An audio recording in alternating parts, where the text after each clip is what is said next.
है। तो इस न्यू यूपीएस गजट के अंदर क्या कुछ बदलाव है, यहाँ पे दोस्तों आपके मन में जो डाउट थे यूपीएस को लेकर उसको यहाँ पे क्लियर करने की कोशिश किया और सरकार के द्वारा फिर से यहाँ पे न्यू जो है यूपीएस विस्तृत गजट यहाँ पे जारी किया गया। तो आपके मन में जो भी डाउट है उन सभी सवालों के आपके जवाब इसमें मिलने वाले हैं। यूनिफाइड पेंशन स्कीम लागू हो चुकी है दोस्तों, और यूपीएस को जो है चुनना जरूरी है क्या? अगर कोई भाई एनपीएस में रहना चाहता है क्या एनपीएस में रह सकता है या फिर उसको यूपीएस चुनना मस्ट रहेगा? यूपीएस एनपीएस में दोनों में से कौन सी बेस्ट रहेगी आपके ऊपर पूरी तरीके से डिपेंड करने वाला है। तो आप सोच समझ के यहाँ पे चुनना है, एक ही बार आपको मौका मिलेगा। अगर आपने एनपीएस से यूपीएस में एक बार चले गए तो फिर आपको दोबारा से चेंज करने का मौका नहीं मिलेगा। तो आपको अच्छे से राय सलाह मशवरा करके ही आपको यहाँ पे चेंज करने का निर्णय करना चाहिए, और अगर आप चेंज नहीं करते हो एनपीएस के अंदर तो आप एनपीएस के अंदर बने रहोगे। तो एक साथ कितनी राशि आपको मिलने वाली है? ऑन रिटायरमेंट आपका जो पैसा कट रहा है 10% यहाँ पे लगातार कट रहा है बेसिक डीए का, और सरकार भी यहाँ पे जो है 14% एनपीएस में देती है और वहां पे 18.5% आपको देने वाली है। तो उस पैसे का लास्ट में होने क्या वाला है, आपको कितना पैसा मिलेगा? क्या सरकार सारा का सारा अपने पास रख लेगी या फिर ऑन रिटायरमेंट आपको यहाँ पे मिलने वाला है? तो इन सभी सवालों के जवाब यहाँ पे सरकार ने इस न्यू विस्तृत गजट जो जारी किया है इसके अंदर दे दिया है। तो इसको अपन डिटेल से बात करेंगे। देखिए सबसे पहले अपन जो विस्तृत गजट है कल 19 मार्च की डेट में यहाँ पे जारी किया गया, तो इसमें क्या कुछ लिखा हो देख लेते हैं। देखिए दोस्तों स्क्रीन पे भारत का राजपत्र द गजट ऑफ इंडिया असाधारण और खंड 4 प्राधिकार के प्रकाशित, ये जो आपका जो है नई दिल्ली से 19 मार्च 2025 को एकदम लेटेस्ट अपडेट है दोस्तों। और पहला जो गजट था यूपीएस को लेकर वो 24 जनवरी को यहाँ पे जारी कर दिया गया था, लेकिन उसमें बहुत सारी चीजें यहाँ पे क्लियर नहीं थी, काफी सारा डाउट बना हुआ था। तो उन चीजों को यहाँ पे क्लियर करने की कोशिश की है। और देखिए ये जो है आपका बहुत बड़ा 194 पेज का आपका 194 पेज का ये पूरा है। तो इसको यहाँ पे पेंशन विधि नियामक और विकास प्राधिकरण, और इसमें लिखा है यहाँ पे आपको संक्षिप्त नाम और प्रारंभिक नाम वगैरह परिभाषाएं वगैरह दे रखी है जिसको आप पढ़ सकते हैं, हिंदी में ही है। और ये पुल, अब इसमें 2 पुल बनाने की बात की जा रही है, कौन कौन से पुल रहेंगे उसके रिगार्डिंग भी बात करेंगे। यहाँ पे देखिए दोस्तों एकीकृत पेंशन यूपीएस का अर्थ है कि वह विकल्प जो राष्ट्रीय पेंशन प्रणाली के अंतर्गत शामिल किए गए केंद्र सरकार के कर्मचारियों के लिए यूपीएस अधिसूचना के अनुसार उपलब्ध है। या दोस्तों एनपीएस के अंदर कोई भाई कार्यरत है 2004 के बाद में जो यहाँ पे लगे हैं और अभी तक जो लग रहे हैं एनपीएस के अंतर्गत आते हैं, तो उनमें एनपीएस के अंतर्गत ये कि उपक्रम है इसको आप चुनने का मौका मिलेगा। जो ऑलरेडी एनपीएस में है तो वही लोग इसके अंदर आ सकते हैं। तो यहाँ पे आप देख पा रहे होंगे। और आगे है देखिए ये एकीकृत पेंशन योजना की, इसको एकीकृत पेंशन योजना लाने की क्या जो है क्यों जरूरत पड़ी, तो यहाँ पे इनका यही लिखा है कि इनको इसमें जो आपको एकमुश्त पेंशन वगैरह मिलने वाली है, इसमें आपकी पति पत्नी देखिए उस संविदा से कानूनी रूप से विवाहित पति पत्नियां को जो अधिवर्षित या सेवानिवृत्त हो चुका है और यूपीएस के लिए विकल्प का चयन करने से पहले उसकी मृत्यु हो गई है, तो यहाँ पे आपको 60% आपकी फैमिली पेंशन भी आपको मिलेगी। और भी तमाम तरीके की चीजें लिखी है। अप्रैल 2025 से 3 महीने के भीतर या केंद्र सरकार द्वारा यदि किसी विस्तार समय का अनुमति दी जाती है तो उसके भीतर उपनियम 1 के खंड, और मतलब इसमें सीधा सीधा अगर मैं बात करूं आपको सीधे शब्दों में, तो ये जो गजट है यहाँ पे अभी जारी किया गया है इसमें कोई भी चेंजेस नहीं किया गया है। जो बदलाव है यूपीएस में पहले जो चीजें थी वही यहाँ पे किए, बस विस्तार तो उसको दोबारा से आपको समझाया गया है कि हम ये चीजें क्यों लाने जा रहे हैं, हमारा ये चीज लाने का क्या औचित्य है, वही चीजें हैं। बाकी उसमें परिवर्तन किसी भी टाइप का मेरे को देखने को नहीं मिला है। आगे अगर अपन बात करेंगे यहाँ पे पंजीकृत यूपीएस के तहत विकल्प का चयन और नामांकन, इसके अंदर आपको जो है विनिमय के 3 के तहत आने वाला कोई भी व्यक्ति विकल्प यानी कोई भी व्यक्ति जो एनपीएस के अंदर ऑलरेडी है उनको मौका मिलेगा। और देखिए स्टेट के अंदर भी ये चीज लागू होने वाली है, लेकिन ये जो है स्टेट पे डिपेंड करता है कि कोई स्टेट इसको लागू करे या नहीं करे। लेकिन ये जो है सरकार अगर केंद्र सरकार लागू कर रही है तो काफी सारे स्टेट में जहां पे बीजेपी की गवर्नमेंट है वो आपको देखने को यूपीएस मिल सकता है। और यहाँ पे वही सारी कुछ चीजें लिखी हुई है, बहुत इसकी जो लैंग्वेज है थोड़ी डिफिकल्ट बना दी गई है, बाकी मोटी मोटी चीजें वही लिखी हुई है इसमें कि आपको क्या कुछ रहने वाला है। अंशदान इसमें देखिए 2 जो है कॉर्प्स आपके बनाए जाएंगे, एक तो व्यक्तिगत पर्सनल कॉर्प्स रहेगा जिसके अंदर 10% पैसा आपका कटेगा, 10% सरकार का रहेगा। अभी एनपीएस के अंदर क्या होता है दोस्तों 10% आपका कटता है और 14% सरकार, यहाँ पे 24% आपका एनपीएस के अकाउंट में हर महीने जो है ऐड होता रहता है। और इसमें आपका यूपीएस में ऐसा रहेगा 2 जो है आपका इसमें कोर्स बनाए जाएंगे, एक तो पर्सनल कोर्स रहेगा जिसके 10% आपका कटेगा, 10% सरकार यहाँ पे ऐड करेगी, तो 20% तो आपका इसमें जाता रहेगा। और इस जो पर्सनल कोर्स आपका है इसको आप अपने मन से कहीं भी निवेश कर सकते हैं। आप चाहे कि मैं इस यहाँ पे निवेश करना चाहता हूँ, इस मार्केट में इस शेयर में यहाँ पे इस कंपनी में शेयर करना चाहता हूँ, निवेश करना चाहता हूं, तो आप इस कोर्स को जो है यहाँ पे निवेश कर सकते हैं, आप इसके लिए स्वतंत्र रहते हैं। और अगर आप इसको नहीं चुनते हो तो ये बाय डिफॉल्ट जो है सरकार अपने हिसाब से जिस हिसाब से चुनती है उस हिसाब से आपको ये व्यक्तिगत कोर्स डाल सकते हैं। कहने का मतलब इसको आपको निवेश करने का इसमें अधिकार रहेगा, 20% राशि आपके यहाँ पे जमा होती रहेगी। दूसरा जो है आपका जो है पूल कोर्स रहेगा, इसके अंदर ओनली सरकार का योगदान रहेगा 8.5%, इसको पूल कोर्स रहेगा, इसमें आपका कोई भी योगदान नहीं रहेगा। और इसका जो भी निवेश वगैरह करने का काम रहेगा वो सरकार का यहाँ पे रहेगा, आप उसमें कुछ भी नहीं कर सकते हैं। अभी 8.5% क्यों रखा गया है? क्योंकि दोस्तों यहाँ पे आपका जो सारा पैसा बनेगा बाद में इसको निवेश किया जाएगा और वहां से आपकी पेंशन बनी जाएगी। अब उस पेंशन में अगर किसी टाइप की कोई कमी बनती है, जैसे किसी की 50,000 पेंशन बनती है और उसका जो व्यक्तिगत कोर्स और जो भी व्यक्तिगत कोर्स जो निवेश वगैरह किया हुआ है, तो उससे आपका मान लो 45,000 बना, 5,000 रुपए आपकी पेंशन यहाँ पे कम बनी, तो ये 5,000 रुपए की जो पेंशन है वो यहाँ से निकाली जाएगी पुल कॉर्प से। तो ये हो गया, ये दोनों चीजें पहले भी थी लेकिन यहाँ पे और आपको डिस्क्राइब करके बताया गया है कि इनका जो है क्या औचित्य यहाँ पे रहने वाला है। निधि आधारित प्रणाली इसको कहा गया है।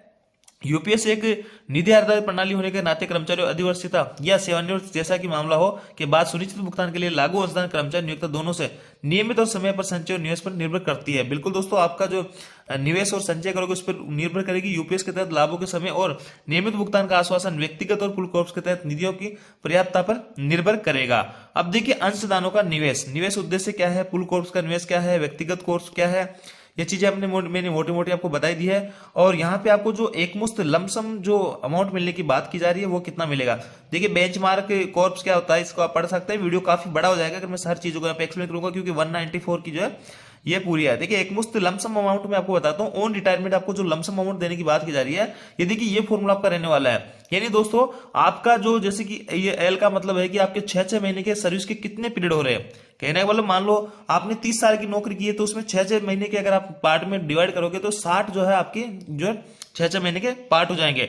तो एल का मतलब यही है, अगर आप 30 साल सर्विस करोगे तो इस एल की जगह आपको 60 रखना है। इसके अलावा आपका जो रिटायरमेंट है तब बेसिक और डीए आपका क्या रहेगा, यानी उस महीने की तनख्वाह क्या रहेगी सबसे लास्ट वाले महीने की। तो मान लो किसी भाई का जो है अभी 50,000 बेसिक है और उसको जो है 25,000 मान लो डीए मिलता है, तो 75,000 उसका बेसिक और डीए मिला के हो गया। इस 75,000 को जो ई यहाँ पे कहा गया है, तो इस 75,000 को अपन यहाँ रखेंगे और इसको इससे 10 से डिवाइड करेंगे, तो ये अमाउंट आपको जो है एक मुश्त मिलने वाली है। इसी को लमसम अमाउंट बोला जा रहा है। देखिए यहाँ पे किसी यूपीएस अभिदाता को सेवानिवृत्ति, अधिवर्षिता, स्वैच्छिक सेवानिवृत्ति या मौलिक नियम जो, अब इसमें देखिए कोई 10 साल में रिटायर होता है तो 10 साल के हिसाब से यहाँ पे 20 एल हो जाएंगे, एल का मान 20 हो जाएगा। अगर 30 साल की सर्विस 60 हो जाएगा, 25 साल की तो 50 हो जाएगा। तो ये जो है आपको एक मुश्त राशि यहाँ पे मिलने वाली है, लेकिन बहुत ज्यादा ये राशि नहीं है।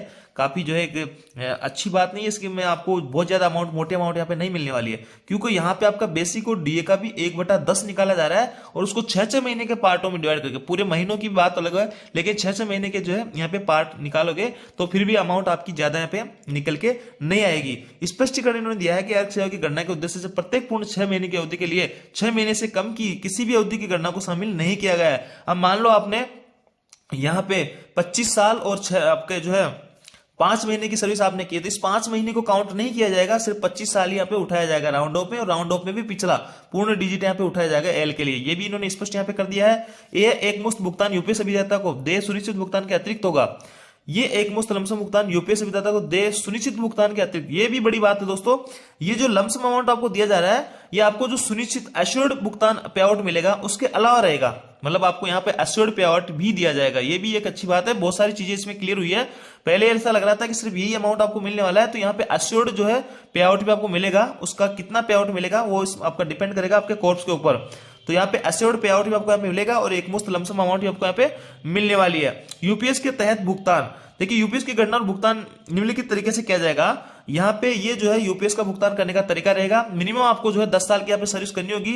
10 साल से पहले, 10 साल के बाद अगर कोई वीआरएस लेता है तो उसको न्यूनतम पेंशन यहाँ पे 10,000 मिलेगी, और पूरी पेंशन अगर कोई लेना चाहता है तो 25 साल की उसको सर्विस यहाँ पे करनी होगी। लेकिन दोस्तों अगर 25 साल में अगर आप रिटायरमेंट लेते हो और आपकी सर्विस मान लो 30 साल की थी, 5 साल पहले आप रिटायरमेंट लेते हो, तो आपके रिटायरमेंट के जो भी बेनिफिट्स है, जो भी पेंशन वगैरह, वो आपको 60 साल की यानी 30 साल बाद ही आपको मिलेंगे। तो वो 25 साल आपने वीआरएस लिया और उसके 5 साल की सर्विस आपकी और बची है, इन 5 सालों में आपको कुछ भी नहीं मिलेगा, और जब आपकी एक्चुअल में जो रिटायरमेंट की डेट रहेगी उस दिन आपको सारे के सारे लाभ मिलना स्टार्ट होंगे। ये भी यूपीएस की गाइडलाइन के अंदर लिखा गया है। तो ये सारी चीजें इसमें अच्छे से लिखा गया है। न्यूनतम गारंटेड भुगतान आपका 10,000 रुपए किया गया है। अब देखिए दोस्तों 10 साल से ज्यादा अगर किसी की सर्विस है ना, और रिटायर्ड हो जाता है, तो कम से कम 10 साल की सर्विस के 10,000 रुपए मिल जाएंगे।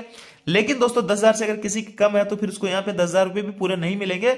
और 10,000 से लेकर, यानी 10 साल से लेकर और 25 साल तक की जो नौकरी है उसके बीच में, जो मान लो कोई 20 साल में वीआरएस ले रहा है, कोई 15 साल में वीआरएस ले रहा है, कोई 22 साल में वीआरएस ले रहा है, तो उनको अनुपातिक रूप से यहाँ पे पेंशन मिला करेगी।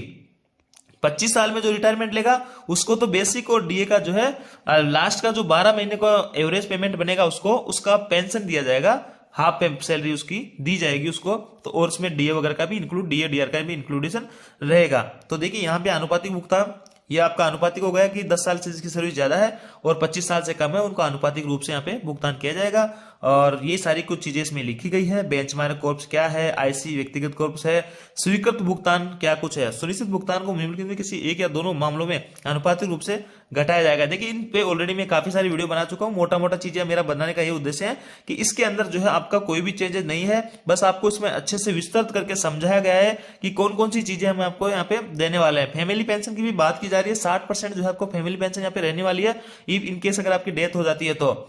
और यहाँ पे देखिए लिखा है कि निधन दिवंगत कर्मचारी प्राप्त होने वाला लाभ, दिवंगत कर्मचारियों को क्या लाभ प्राप्त होंगे, और आगे और भी तमाम तरीके की चीजें, आंशिक निकासी आप किस तरीके से कर सकते हो, कितना कर सकते हो, वो भी इसमें आपको अच्छे से समझा गया है। लाभों का भुगतान आपको किस तरह के होने वाले हैं, यूपीएस के तहत भुगतान किस हिसाब से होंगे, यूपीएस भुगतान आदेश क्या है, ये सारी कुछ चीजें इसमें लिखी गई है।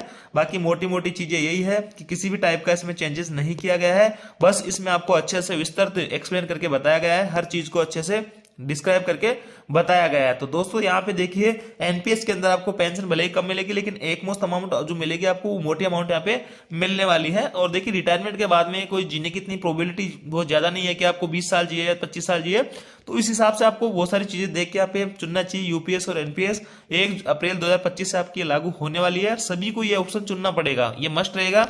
अगर आप यूपीएस नहीं चुन रहे हो या एनपीएस नहीं चुन रहे हो तो आपसे वो भी सहमति ली जाएगी कि हम यूपीएस नहीं चुनना चाह रहे, हम एनपीएस में रहना चाहते हैं, या अगर कोई यूपीएस चुन रहा है तो उसकी जो भी प्रोसीजर होगी वो आपको फॉलो यहाँ पे करनी होगी।